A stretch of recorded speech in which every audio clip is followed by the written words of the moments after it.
आपका science think academy में स्वागत है। आज का हमारा विषय है कक्षा 12 रसायन विज्ञान। यहाँ 2022 का रसायन विज्ञान का प्रश्न पत्र है और इसको हम आज हल करने की कोशिश करेंगे। इससे पहले हम बता देते हैं कि जो हम प्रश्न पत्र हल करेंगे ये बोर्ड की कापी पर हल करेंगे। ये आपके सामने बोर्ड कापी दी गई है, इसी तरह आपको बोर्ड कापी एग्जाम कक्ष में मिलेंगे और यहाँ रोल नंबर आपके प्रश्न पत्र में होगा, वहाँ से उतार लेना है, फिर शब्दों में लिख देना है रसायन विज्ञान केवल प्रश्न पत्र। और प्रश्न पत्र में एक कोड दिया रहता है जिसको हम कहते हैं प्रश्न पत्र अंकित संकेतांक। तो 347 GM, हम 347 GM डाल देंगे, दिन डाल देंगे, तारीख डाल देंगे, कौन से पाली में हो रहा है वो डाल देंगे और ग्रुप नंबर डाल देंगे। हम ये डाल के पूरा कंप्लीट कर लेंगे। फिर उसके बाद हम ये पेपर हल करने की कोशिश करते हैं। तो देखिए हमने ये पेपर लिया है 2022 का। तो सबसे पहले हम इसमें जो इंट्रोडक्शन है वो उसको हम पढ़ लेंगे, क्या क्या है, सभी प्रश्न अनिवार्य है और रासायनिक समीकरण लिखना, मतलब ये सब आपको पढ़ लेना है।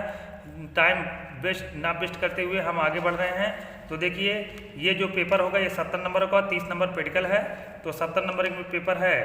तो इसमें जो पहला प्रश्न आता है वो बहुविकल्पी होता है और ये 6 प्रश्न बहुविकल्पी के हैं। यहाँ देखिए दिए गए हैं, ये प्रश्न नंबर 1 है, प्रश्न नंबर 1 है। तो इस तरह से हम यहाँ पे हल करेंगे। तो देखिए ये दिया है कि इस प्रश्न के प्रत्येक खंड में 4 विकल्प दिए गए हैं, सही विकल्प चुनकर उसे अपनी उत्तर पुस्तिका में लिखना है।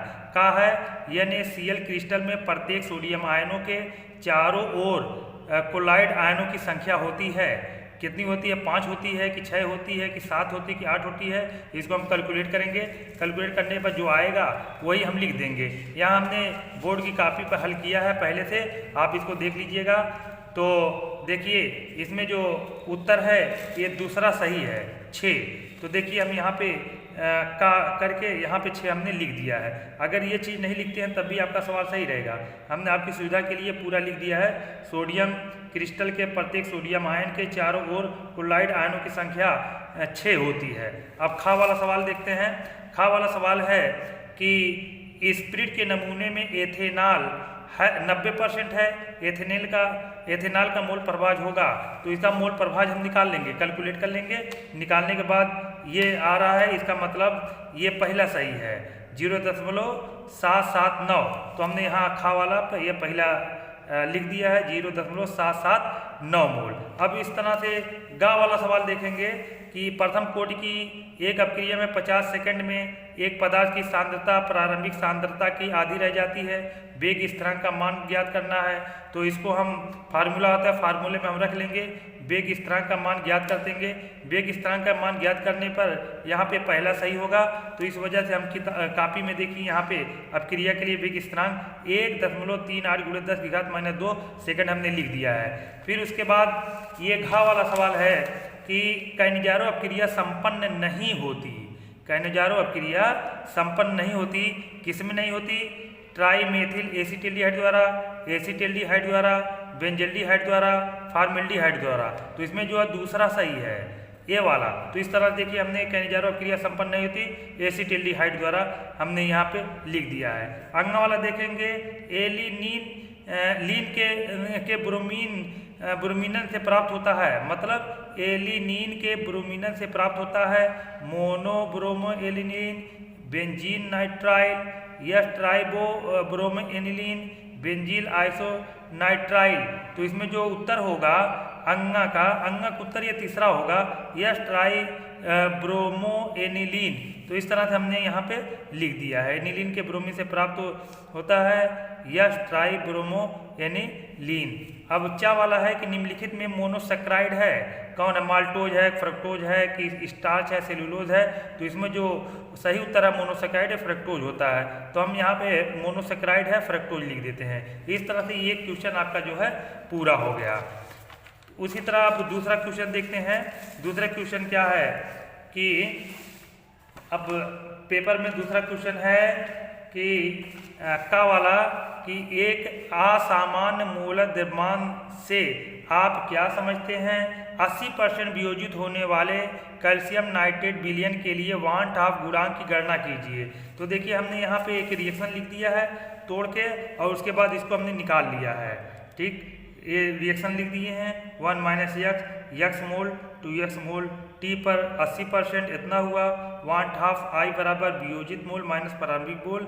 तो 100% भी निकाल लेंगे, उसके बाद 80% भी निकाल लेंगे, दोनों से घटा देंगे। घटाने पर हमारा उत्तर जो आ रहा है 11/5 आ रहा है। ये सही है। इस तरह से हमने लगा लिया है। अगर समझ में ना आया हो तो इसका स्क्रीनशॉट ले लीजिएगा, बाद में देख लीजिएगा। फिर अगला सवाल है कि खा वाला फलक केंद्रित घनी FCC एकक कोष्ठिका में परमाणु की कुल संख्या की गणना कीजिए। तो देखिए हमने यहाँ पे हल किया है ना। FCC संरचना में घन के कोनों पर परमाणु 8 है, फलक के केंद्रों पर परमाणु 6 है।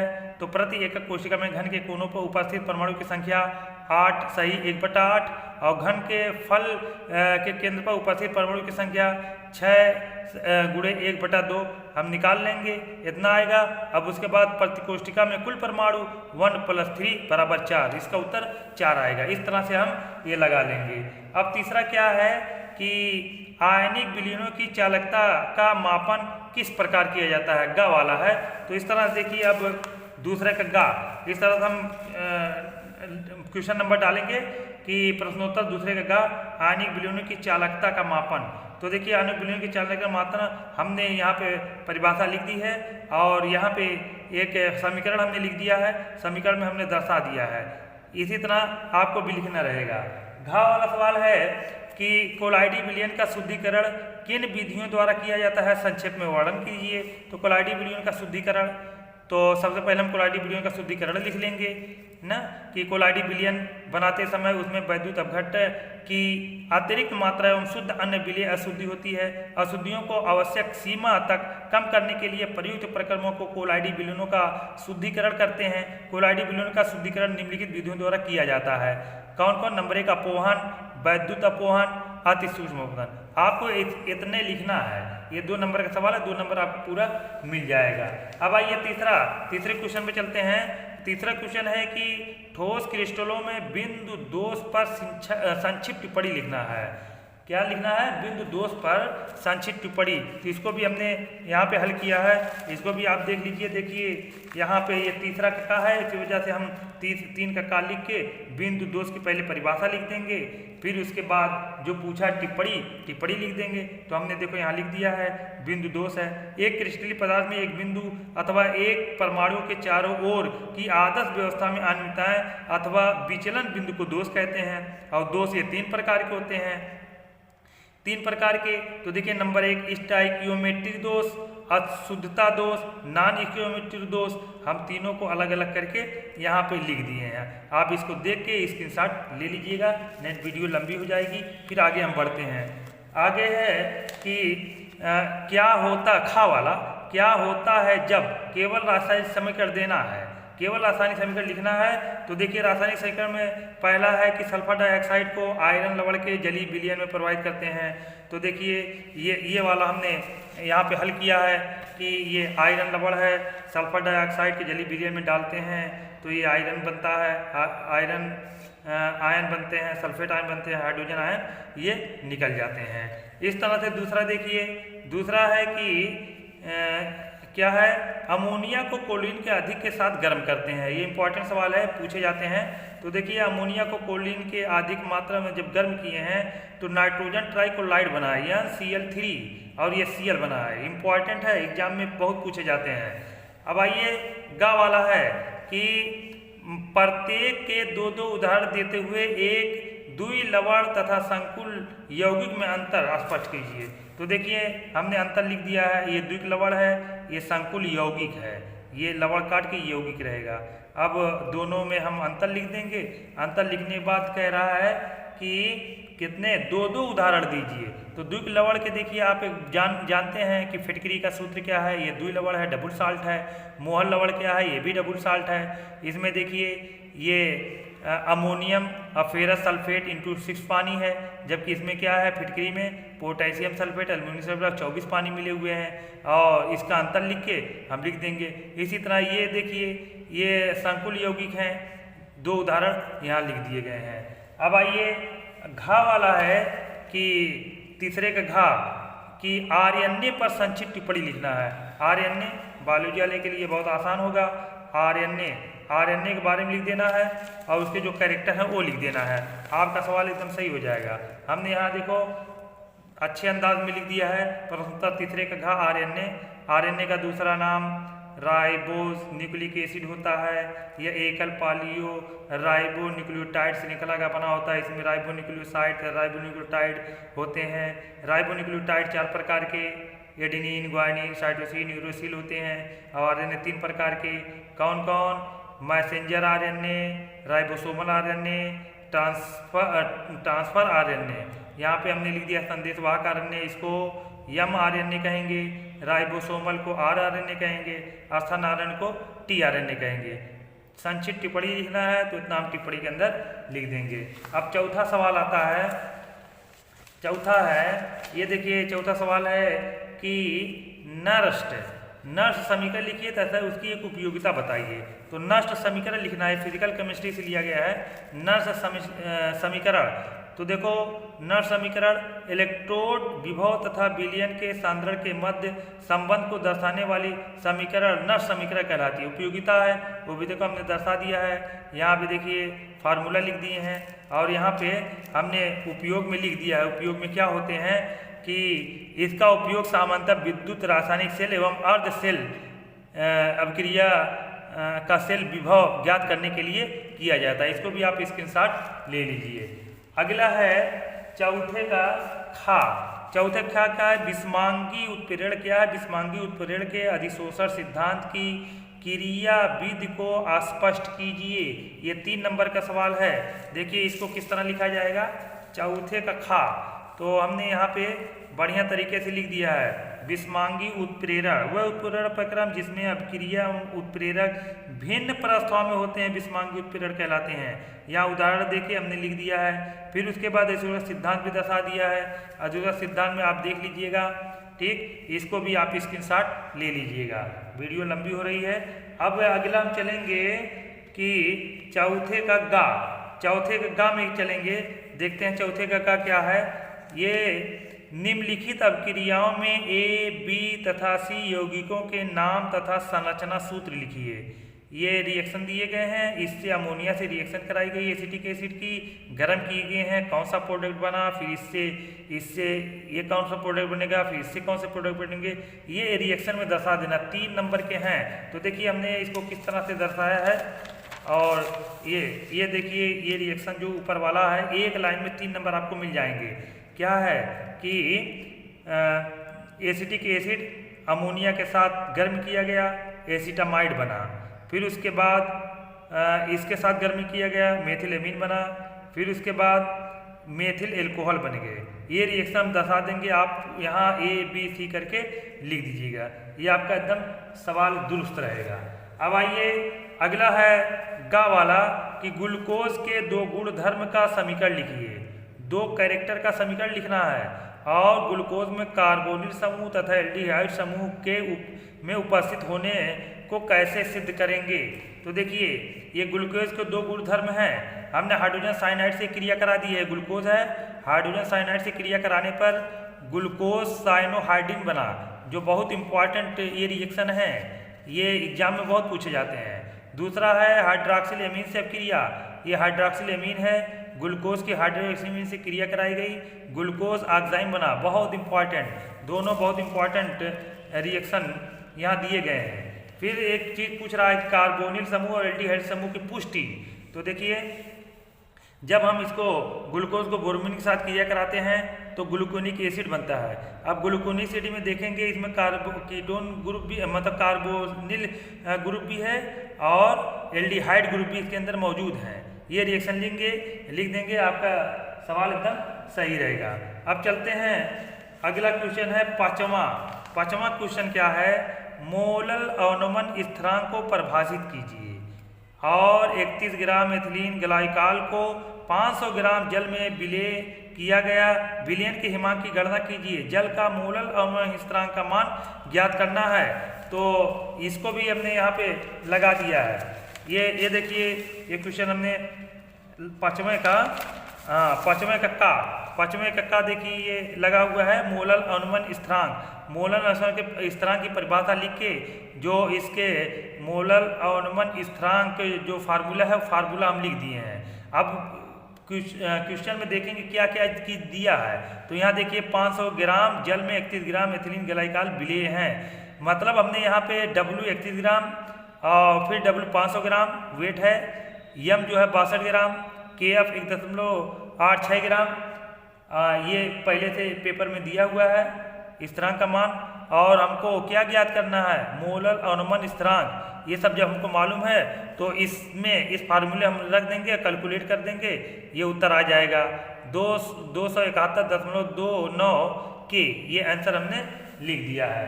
अब इस तरह से पांचवें का खा, अगला जो क्वेश्चन है पांचवें खा, अभिक्रिया की कोटि एवं आणविकता के अंतर को स्पष्ट कीजिए। सिद्ध कीजिए कि प्रथम कोटि की किसी अभिक्रिया को 99.9% पूर्ण होने पर लगा समय उसके T½ का 10 गुना होता है।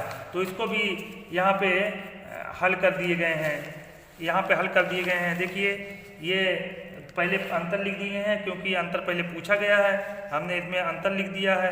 अंतर लिखने के बाद ये प्रश्न अनुसार हमने इसको कैलकुलेट किया है। कैलकुलेट करने के बाद देखिए ये इतने पर कैलकुलेट कर लिया है, फिर उसके बाद 50 पर कैलकुलेट कर किए हैं। दोनों को ये अंतर करके हमने निकाल लिया है। निकालने के बाद उत्तर जो है आराम से निकल जाते हैं। ये निकल गए तो इससे ये जाहिर होते हैं, ये इतना निकल गया, इससे जाहिर होते हैं प्रथम कोटि की अभिक्रिया में 99.9% अभिक्रिया को पूर्ण होने में लगा समय अर्ध आयु हाफ T का मान 10 गुना होता है। यहाँ पर प्रूव कर देंगे, मतलब ये सिद्ध हो जाता है। इसका भी आप स्क्रीनशॉट ले लीजिए। अगला क्वेश्चन है, अगला पांचवें का जो गा वाला क्वेश्चन है ये कि स्पष्ट कीजिए क्यों स्कैंडियम एक संक्रमण तत्व है परंतु जिंक नहीं। तो इसको स्पष्ट करना है। तो देखिए कैसे ये आएगा, 5 का गाम लिख देंगे। स्कैंडियम की मूल अवस्था में 3D कक्षक अपूर्ण है होने के कारण इसे संक्रमण तत्व माना जाता है। जब जिंक परमाणु में मूल अवस्था तथा ऑक्सीकृत अवस्था दोनों ही उसका 3D कक्षक पूर्ण भरित हैं, अतः इसे संक्रमण तत्व नहीं माना जाएगा। ये इस तरह से हम इसको लिख देंगे। दूसरा क्या है कि क्रोमियम अपचायक है जबकि मैग्नीज ऑक्सीकारक है, जबकि दोनों D4 विन्यास हैं। तो देखिए इसमें क्या है, इसमें क्रोमियम एक अपचायक है जबकि इसका विन्यास 3D4 से 3D10 में परिवर्तित होता है, जिसमें भरित T2G स्तर होता है। इसी ओर मैग्नीज आयन में और मैग्नीज आयन 2 पॉजिटिव में परिवर्तित हो जाते हैं और ये D5 विन्यास प्राप्त होता है जो इसे अतिरिक्त स्थायित्व प्रदान करता है। ठीक, इस तरह से हम इसको उत्तर लिख देंगे। घा वाला है कि निम्नलिखित उपसहसंयोजक यौगिक के सूत्र लिखिए। ये जो यौगिक है इसके सूत्र लिख देना है। तो हमने यहाँ पे सूत्र लिख दिया है, पोटेशियम ट्राईऑक्सैलेटोक्रोमेट। तो देखिए ये सूत्र है इसका। दूसरा है डाइक्लोरोविस प्लेटिनम नाइट्रेट, तो इसका भी हमने सूत्र लिख दिया है। यहाँ पे देखिए ये सूत्र है। इस तरह से सही हो जाएंगे। ये 2-2 नंबर के सूत्र है, 4 नंबर आपको इस पर मिल जाएंगे। अब इस तरह से छठवें कक्का चलते हैं। छठवें कक्का, खुदी को कर बुलंद इतना कि हर तकदीर से पहले खुदा बनते से खुद पूछे बता तेरी रजा क्या है। आप मेहनत करेंगे तो सफल होंगे। एक दिन यही खुदा तुझसे खुद पूछेगा बता तेरी रजा क्या है। मेहनत रंग लाएगी, आप मेहनत करिए। तो देखिए छठवां क्वेश्चन क्या है कि कारण सहित स्पष्ट कीजिए क्या हैलोजन रंगीन होते हैं। दूसरा है वायु वाला, अमोनिया की प्रकृति क्षारीय होती है। तो हैलोजन रंगीन होते हैं, इसका कारण यहाँ लिख दिया गया। अमोनिया की क्षारीय प्रकृति का कारण, इसका कारण यहाँ लिख दिया। इसको आप देख लीजिएगा, स्क्रीनशॉट ले लीजिए। इसको आपको कायदे से पढ़ लीजिएगा, ये सब इम्पॉर्टेंट सवाल हैं। अब इस तरह से हम चलेंगे दूसरे पर कि क्या होता है जब केवल रासायनिक समीकरण देना है। क्या है, जिंक तनु नाइट्रिक अम्ल के साथ क्रिया करता है। वाई वाला है फेरस सल्फेट विलयन में सल्फ्यूरिक अम्ल की उपस्थिति में कुलीन गैस प्रवाहित की जाती है। तो यहाँ पे देखिए दोनों रिएक्शन हमने लिख दिए हैं, देख लीजिए। ये जिंक है, नाइट्रिक एसिड के साथ क्रिया कराई गई और जिंक नाइट्रेट बना, पानी बना और नाइट्रस ऑक्साइड बन गए। इंपॉर्टेंट सवाल है ये, इंपॉर्टेंट रिएक्शन है, इसको देख लीजिएगा। नाइट्रस ऑक्साइड बन रहे हैं, लाफिंग गैस। फिर फेरस सल्फेट विलयन में सल्फ्यूरिक अम्ल की उपस्थिति में कुलीन गैस निकलती है। फेरस सल्फेट है, कुलीन गैस, ये फेरस सल्फेट बन गया, फेरिक क्लोराइड बन गया। फिर अब आइए छठवें का खा। छठवें का खा क्या है कि हाँ, छठवें का खा, छठवें का खा, ये तो पूरा हो गया। अब देखिए छठवें के खा में कि ये तो दिया हुआ है क्या होता है जब, ये हो गया, ये अथवा करके दिया है कि क्या होता है जब केवल रासायनिक समीकरण देना है। तो चाहे ये वाला करो चाहे ये वाला करो, और इसमें ये सब लिखना रहेगा, इसके बारे में भी लिखना रहेगा, इसका तो ये बड़ा हो जाएगा। आप पेपर में देखेंगे, क्योंकि पेपर में बहुत कम समय रहेगा, 70 नंबर में आपको 3 घंटे में करना है। जो आसान क्वेश्चन रहेगा या जो छोटा क्वेश्चन रहेगा वही करने की कोशिश करिएगा। तो यहाँ पे देखिए छठवें कक्षा में हम ये छोड़ के हम अथवा लिख कर रहे हैं, क्या होता है जब केवल रासायनिक समीकरण देना है। खाली रासायनिक समीकरण लिख देना है, आपका सवाल सही हो जाएगा। क्या है, एथिल अल्कोहल की एसिटिक अम्ल के साथ अभिक्रिया, एसिटिक अम्ल के साथ अभिक्रिया। तो यहाँ पे देखिए हमने रिएक्शन लिख दिया है ना, एथिल अल्कोहल है और एसिटिक एसिड के साथ क्रिया कराई गई, एस्टिकरण, इसी को कहेंगे एस्टिकरण, और एथिल एसीटेट बन गया। दूसरा है कि एनिसॉल का नाइट्रेशन होता है। तो एनिसॉल, ये देखिए एनिसॉल है, नाइट्रिक अम्ल के साथ सल्फ्यूरिक अम्ल की उपस्थिति में क्रिया कराए, तो ये क्या बन गए, ये 2 नाइट्रो एनिसॉल और 4 नाइट्रो एनिसॉल। ये क्रिया हो रही है नाइट्रेशन की। इस तरह से रिएक्शन लिख लेंगे। अगला है कि फिनाल शांत नाइट्रिक अम्ल के साथ अपक्रिया करता है। तो ये फिनाल है, ये फिनाल का है, सूत्र है। तो देखिए ये शांत नाइट्रिक अम्ल के साथ इसी क्रिया कराई जा रही है सल्फ्यूरिक अम्ल की उपस्थिति में। तो ये क्या बने हैं, 2,4,6 ट्राई नाइट्रोफिनाल। इसको पिक्रिक एसिड कहेंगे। वेरी वेरी मोस्ट इंपॉर्टेंट, रट लीजिएगा इसको, बहुत इंपॉर्टेंट है, एग्जाम में पूछे जाते हैं। अगला है कि एथेनॉल का निर्जरीकरण किया जाता है। तो एथेनॉल है, एथिल अल्कोहल को एथेनॉल कहेंगे, और इसका निर्जलीकरण हम करा रहे हैं सल्फ्यूरिक अम्ल की उपस्थिति में, एथिलीन बन रहे हैं। इसका जब कराए एथिलीन बन रहे हैं और पानी निकल रहे हैं। ये रिएक्शन आप देख लीजिएगा। अगला है फिनाल की अपक्रिया बोरोमीन जल के साथ होती है। तो ये फिनाल है और बोरोमीन जल के साथ जब क्रिया कराई गई तो 2,4,6 ट्राई ब्रोमोफिनाल बना। ये 5 रिएक्शन 5 नंबर के हैं और ये जल्दी भी हो जाएगा। तो इसको हमने लगा दिया है, इसका आप स्क्रीनशॉट ले लीजिए। अब चलते हैं लास्ट क्वेश्चन पे। 7वां क्वेश्चन जो है लास्ट होते हैं। 7वें क्वेश्चन में भी अथवा करके 2 क्वेश्चन दिए गए हैं। तो देखिए इसमें जो हमको आसान लगेगा वही हम करेंगे। तो इस 7वां क्वेश्चन है कि निम्नलिखित पर संक्षिप्त टिप्पणी लिखिए। ऊर्ज फिटिंग अपक्रिया, ग्रिनार्ड अभिकर्मक, फिटिंग अभिकर्मक। तो इस तरह से देखा जाए तो ये थोड़ा बड़ा हो जाएंगे। अथवा करके दिया है कि क्या होता है जब क्लोरोबेंजीन की निम्नलिखित अपक्रिया होती है। मतलब क्लोरोबेंजीन पर नाइट्रेशन करवाना है, हैलोजनीकरण कराना है और सल्फोनीकरण कराना है।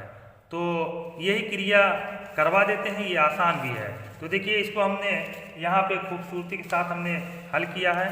तो आप देख लीजिए ये क्लोरोबेंजीन है, क्लोरोबेंजीन पर नाइट्रीकरण कराए। नाइट्रीकरण मतलब नाइट्रिक एसिड से क्रिया करा दिए गए सल्फ्यूरिक अम्ल की उपस्थिति में। तो ये चीज़ें 2 प्रोडक्ट आप निकल गए। हैलोजनीकरण में ब्रोमीन से क्रिया कराई गई। हैलोजनी मतलब हैलोजन से, ब्रोमीन हो, क्लोरीन हो, फ्रोमीन हो, हैलोजन ग्रुप में जो भी आते हैं उससे क्रिया करा दिया जाए तो ये प्रोडक्ट मिल जाएंगे। सल्फोनीकरण में सल्फ्यूरिक अम्ल से क्रिया कराई जाती है, ये रिएक्शन निकल जाएंगे।